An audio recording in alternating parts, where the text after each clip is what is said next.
ಸಂಯಮ ಯೋಗ ಚಾನೆಲ್ ವೀಕ್ಷಕರಿಗೆ ನಮಸ್ತೆ. ಕಳೆದ ಸಂಚಿಕೆಯಲ್ಲಿ ನಾವು 8ನೇ ಅಂತಾರಾಷ್ಟ್ರೀಯ ಯೋಗ ದಿನದ ಬಗ್ಗೆ ತಿಳ್ಕೊಂಡ್ವಿ. ಇಂದಿನ ಸಂಚಿಕೆಯಲ್ಲಿ ನಮ್ಮ ಗುರುಗಳಿಂದ ನಾವು 9ನೇ ಅಂತಾರಾಷ್ಟ್ರೀಯ ಯೋಗ ದಿನದ ವಿಶೇಷತೆಗಳನ್ನು ತಿಳಿಯೋಣ. ನಮಸ್ತೆ ಗುರುಜಿ. ನಮಸ್ಕಾರ ಗುರುಜಿ, 9ನೇ ಅಂತಾರಾಷ್ಟ್ರೀಯ ಯೋಗ ದಿನ ಎಲ್ಲಿ ನಡೀತು ಮತ್ತು ಅದರ ಘೋಷಣೆ ಏನಾಗಿತ್ತು ಗುರುಜಿ? ಯೋಗ ಫಾರ್ ವಸುದೈವ ಕುಟುಂಬಕಂ ಅಂತ ಅಂದರೆ 9ನೆಯ ಒಂದು ಅಂತಾರಾಷ್ಟ್ರೀಯ ಯೋಗ ದಿವಸವನ್ನ ಒಂದು ವಸುದೈವ ಕುಟುಂಬ ಅಂದರೆ world is one family, one earth one family ಅಂತಕ್ಕಂಥದ್ದು.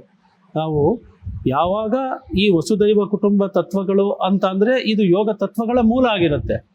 ಇಡೀ ವಿಶ್ವವೇ ಒಂದು ಕುಟುಂಬ ಅನ್ನೋ ಒಂದು ಭಾವನೆಯೊಂದಿಗೆ ಈ ಒಂದು 9ನೇ ಅಂತಾರಾಷ್ಟ್ರೀಯ ಯೋಗ ದಿವಸವನ್ನು ನಾವು ಜೂನ್ 21, 2023ರಂದು ನಮ್ಮ ಭಾರತದ ಪ್ರಧಾನಮಂತ್ರಿಗಳ ಒಂದು ಘನ ಅಧ್ಯಕ್ಷತೆಯಲ್ಲಿ ನ್ಯೂಯಾರ್ಕ್ನಲ್ಲಿ ನಡೆಯುತ್ತೆ.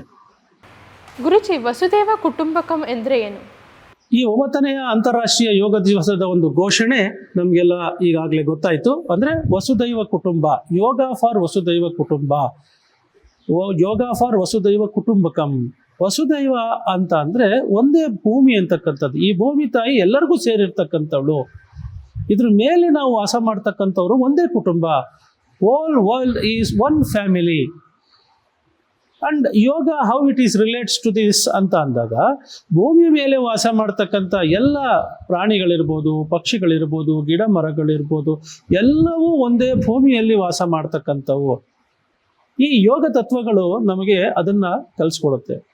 ನಮ್ಮ ಮಹಾ ಉಪನಿಷತ್ತಿನಲ್ಲಿ ವಸುದೈವ ಕುಟುಂಬದ ಒಂದು ಮಾಹಿತಿಯನ್ನು ನೀಡುತ್ತೆ ನಮಗೆ. ಈ ಹಿತೋಪನಿಷತ್ತಲ್ಲಿ ಬರ್ತಕ್ಕಂಥದ್ದು ವಸುದೈವ ಕುಟುಂಬಕ ಅಂತ ಅಂದರೆ ನಾವೆಲ್ಲರೂ ಒಂದೇ ಭೂಮಿ ತಾಯಿಯ ಮಕ್ಕಳು ಅಂತಕ್ಕಂಥದ್ದು. ಯೋಗ ತತ್ವಗಳು ಹೇಗೆ ಇದಕ್ಕೆ ಸಂಬಂಧ ಪಡುತ್ತೆ ಅಂತ ಅಂದರೆ, ನಾವು ಯೋಗ ಫಿಲಾಸಫಿಯನ್ನು ನಾವು ಅರ್ಥ ಮಾಡ್ಕೋಬೇಕು. ಈಗ ಧರ್ಮ, ಅರ್ಥ, ಕಾಮ, ಮೋಕ್ಷ ಅಂತ ಏನು ಹೇಳ್ತೀವಿ, ಅಂದರೆ ಜೀವನದ ಗುರಿ ಏನು ಹೇಳುತ್ತೆ, ಅಥವಾ ಯೋಗದ ಮೂಲ ಉದ್ದೇಶ ಏನು? ಯೋಗದ ಮತ್ತು ಜೀವನದ ಎರಡು ಮೂಲ ಉದ್ದೇಶಗಳೇನಪ್ಪ ಅಂದರೆ ಮುಕ್ತಿ ಅಥವಾ ಮೋಕ್ಷವನ್ನು ಪಡಿತಕ್ಕಂಥದ್ದು. ಯಾವಾಗ ನಮ್ಮ ಮನಸ್ಸಿನಲ್ಲಿ, ಭಾವನೆಗಳಲ್ಲಿ ಎಲ್ಲವೂ ಕೂಡ ನಾನು ಈ ದೈವತ್ವದ ಸ್ವರೂಪ ಅಂತಕ್ಕಂಥದ್ದು ನಮಗೆ ಬರುತ್ತೋ, ನಮ್ಮ ಎದುರಿಗೆ ವ್ಯಕ್ತಿಯನ್ನು ಕೂಡ ನಾವು ಅದೇ ರೀತಿ ಭಾವನೆ ಬೆಳೆಸ್ಕೊಳ್ತೀವಿ. ಹೇಗೆ ನಾವು ಇಂದಿನ ಒಂದು ಅಂತಾರಾಷ್ಟ್ರೀಯ ಯೋಗ ದಿವಸಗಳಲ್ಲಿ ಯೋಗ ಫಾರ್ ಹ್ಯುಮ್ಯಾನಿಟಿ ಅಂತಕ್ಕಂಥದ್ದು ನಾವು ಆನಂದವನ್ನು ಅಭ್ಯಾಸವನ್ನು ಮಾಡಿದಾಗ, ಈ ಯೋಗ ಅಂತಕ್ಕಂಥದ್ದು ಎಲ್ಲ ಮನುಷ್ಯರಿಗೂ ಸೇರಿರ್ತಕ್ಕಂಥದ್ದು. ಇಲ್ಲಿ ಯಾವುದೇ ರೀತಿಯಾದ ಕ್ಯಾಸ್ಟ್, ಕ್ರೀಡ್ ಮತ್ತು ವರ್ಣ ಇವ್ಯಾವೂ ಇಲ್ಲ ಅಂತ ಅಂದಾಗ, ಅದೇ ರೀತಿಯಲ್ಲಿ ನಾವು ಭೂಮಿ ಮೇಲೆ ಇರ್ತಕ್ಕಂಥ ಎಲ್ಲ ಪ್ರಾಣಿ ಪಕ್ಷಿಗಳು ಮತ್ತು ನಮ್ಮ ಜೊತೆಯಲ್ಲಿ ಇರ್ತಕ್ಕಂಥವ್ರು ಎಲ್ಲರೂ ಒಂದೇ ಅಂತ ಭಾವನೆಯನ್ನು ಬೆಳೆಸ್ಕೊಂಡಾಗ, that itself is related to the yoga. Yoga means unity ಅಲ್ವಾ? ಸೊ ಯೋಗ ಅಂತಕ್ಕಂಥದ್ದು ಏನು? ಇಟ್ ಈ yoga for community and yoga for immunity and yoga for unity. ಯೋಗವು ಕಮ್ಯುನಿಟಿಗೆ ಬರುತ್ತೆ, ಸಾಮೂಹಿಕವಾಗಿ ನಮ್ಮ ಸಮುದಾಯಕ್ಕೆ ಬರ್ತಕ್ಕಂಥದ್ದು. ಅಂದರೆ ಸಮುದಾಯ ಅಂದರೆ ಎಲ್ಲರೂ ಸೇರ್ತೀವಿ ಅದರಲ್ಲಿ ಅಲ್ವಾ? ಹಾಗೆ ಸಮುದಾಯ ಅಂದರೆ to develop our own immunity, ನಮ್ಮ ಒಂದು ರೋಗ ನಿರೋಧಕ ಶಕ್ತಿಯನ್ನು ಹೆಚ್ಚಿಸ್ಕೊಳ್ಳೋಕ್ಕೂ ಆಗುತ್ತೆ. ಹಾಗೆ ಯೋಗ ಫಾರ್ ಯೂನಿಟಿ ಅಂದರೆ ಒಂದಾಗೋದಕ್ಕೆ ನಾವು, ಅಂದರೆ whole world is one family for better future ಅಂತಕ್ಕಂಥದ್ದು. ಉತ್ತಮ ಭವಿಷ್ಯಕ್ಕಾಗಿ ಒಂದೇ ಒಂದು ಭೂಮಿ, okay, one earth one family one future ಅಂತಕ್ಕಂಥ ಅರ್ಥ ಈ ವಸುದೈವ ಕುಟುಂಬಕ್ಕೆ ನಮಗೆ ಬರುತ್ತೆ. ಯೋಗ ಮತ್ತು ವಸುದೈವ ಕುಟುಂಬಕಂ ಎಂಬುದಕ್ಕೆ ಸಂಬಂಧ ಇದೆಯಾ ಗುರುಜಿ? ಮತ್ತು ಯೋಗ ಎಲ್ಲರೂ ಒಂದೇ ಅಂತ ಹೇಗೆ ಹೇಳುತ್ತೆ ಗುರುಜಿ? ಅದೇ ನಾವು ಈಗ ಹೇಳಿದ್ನಲ್ಲ, ಯೋಗದಲ್ಲಿ ಇರ್ತಕ್ಕಂಥ ಅನೇಕ ಫಿಲಾಸಫಿಗಳು, ಭಗವದ್ಗೀತೆಯಲ್ಲಿ ಬರ್ತಕ್ಕಂಥದ್ದು, ಉಪನಿಷತ್ತುಗಳಲ್ಲಿ ಬರ್ತಕ್ಕಂಥ ಎಲ್ಲ ತತ್ವಗಳನ್ನು ನಾವು ಹಂತವಾಗಿ ಅರ್ಥ ಮಾಡ್ಕೋಬೇಕು. ಯೋಗ ಇಸ್ ಅನ್ ಎಕ್ಸ್ಪೀರಿಯನ್ಷಿಯಲ್ ಸೈನ್ಸ್ ಅಂತೀವಿ ನಾವು. ಕೇವಲ ನಾವು ಇಲ್ಲಿ 1 ಗಂಟೆ ನಾವು ಮಾತನ್ನು ಹೇಳಿದಾಗ ಯೋಗ ಹೀಗೆ ಮಾಡುತ್ತೆ, ಹಾಗೆ ಮಾಡುತ್ತೆ ಯೋಗ ಅಂತ ಅಂದರೆ ಅದು ಸುಮ್ಮನೆ ಬರೋದಿಲ್ಲ. ಅದನ್ನು ನಾವು ಅನುಭವಕ್ಕೆ ತಂದುಕೊಂಡಾಗ ಮಾತ್ರ ಅರ್ಥ ಆಗುತ್ತೆ.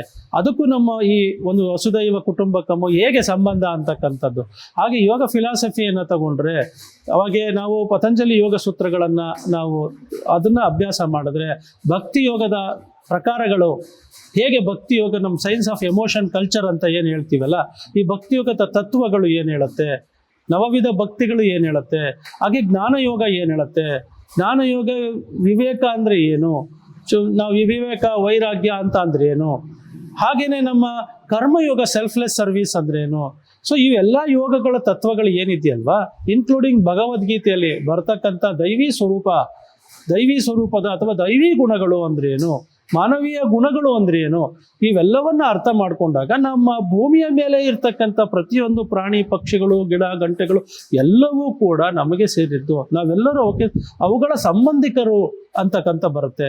ಹಾಗೆ ಯಾವುದೇ ರಾಜ್ಯ, ಯಾವ ದೇಶಗಳಿರಲಿ, ಸೊ ಎಲ್ಲ ದೇಶದಲ್ಲಿ ವಾಸ ಮಾಡ್ತಕ್ಕಂಥ ಎಲ್ಲ ಪ್ರಜೆಗಳು, ಎಲ್ಲ ನಾಗರಿಕರು, ಎಲ್ಲ ಮನುಷ್ಯರು ಮತ್ತು ಅಲ್ಲಿ ವಾಸ ಮಾಡ್ತಕ್ಕಂಥ ಪ್ರತಿಯೊಂದು ಪ್ರಾಣಿ ಪಕ್ಷಿಗಳು ಜೀವಿಗಳು ಕೂಡ ಎಲ್ಲವೂ ಒಂದೇ ಅಂತಕ್ಕಂಥ ಉದ್ದೇಶವೇ ಇದು ಯೋಗ ಫಾರ್ ವಸುದೈವ ಕುಟುಂಬಕಂ ಅಂತಕ್ಕಂಥದ್ದು. ಹಾಗೆ ಈ ವಸುದೈವ ಕುಟುಂಬಕಂ ಅರ್ಥಕ್ಕೆ ಯೋಗ ಹೇಗೆ ರಿಲೇಟ್ ಆಗುತ್ತೆ ಅಂತಂದರೆ, ನಾವು ಯೋಗ ತತ್ವಗಳು ಇಟ್ ಹೈಲೈಟ್ಸ್, ಯೋಗ ತತ್ವಗಳು ಏನು ಮಾಡುತ್ತೆ, ನಮ್ಮ ಒಂದು ಪ್ರಮೋಷನ್ ಇರ್ಬೋದು, ಹಾಗೆ ಪ್ರಿನ್ಸಿಪಲ್ಸ್ ಆಫ್ ಯೋಗ ಫಿಲಾಸಫಿ ಏನು ಹೇಳುತ್ತೆ, ಈ ಕಾನ್ಸೆಪ್ಟ್ ಆಫ್ ಯೋಗ ಏನು ಹೇಳುತ್ತಲ್ಲ, ಯೋಗದ ಕಲ್ಪನೆಗಳನ್ನು ಇದು ಉತ್ತೇಜನ ನೀಡುತ್ತೆ. ಈ ವಸುದೈವ ಕುಟುಂಬಕಂ ಅನ್ನತಕ್ಕಂಥ ಒಂದು ಪದಕ್ಕೆ ಯೋಗ ಅನ್ನೋದು ಕೂಡ ಅದರ ತತ್ವಗಳನ್ನು ಈ ವಸುದೈವ ಕುಟುಂಬಕ ಪದಕ್ಕೆ ಒಂದು ಉತ್ತೇಜನವನ್ನು ನೀಡತಕ್ಕಂಥ ಈ ಕಲ್ಪನೆ ಯೋಗಕ್ಕಿದೆ. ಹಾಗಾಗಿ ಅವತ್ತು ನಾವು 2023ನೇ ಅಂತಾರಾಷ್ಟ್ರೀಯ ಯೋಗ ದಿವಸವನ್ನು ಈ ಒಂದು ಘೋಷಣೆಯ ಮೂಲಕ ನಾವೆಲ್ಲರೂ ವಿಜೃಂಭಣೆಯಿಂದ ಅಂತಾರಾಷ್ಟ್ರೀಯ ಯೋಗ ದಿನವನ್ನು ಆಚರಣೆ ಮಾಡಿದೆವು.